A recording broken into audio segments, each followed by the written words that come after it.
कृष्ण के अनुसार कौन सा मार्ग श्रेष्ठ है, कर्म संन्यास या कर्मयोग? कुरुक्षेत्र की रणभूमि के बीच अर्जुन ने अपने अस्त्र त्याग दिए और कृष्ण से कहा कि वह अपने रिश्तेदारों को मारना नहीं चाहता है, बल्कि वह सब कुछ त्याग कर्म संन्यास के मार्ग पर चलना चाहता है।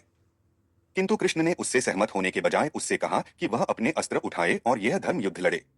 अध्याय 5 श्लोक 2 में योगेश्वर श्री कृष्ण अर्जुन से कहते हैं कि कर्म संन्यास और कर्म योग दोनों परम या मोक्ष प्राप्त करने के दो श्रेष्ठ मार्ग हैं, किंतु कर्म संन्यास की तुलना में कर्म योग का पालन करना आसान है। इसका कारण यह है कि एक बार में सब कुछ त्यागना, सबके लिए अनासक्त होना और हर समय ध्यान का अभ्यास करने के लिए एकांत स्थान पर जाना बहुत कठिन है।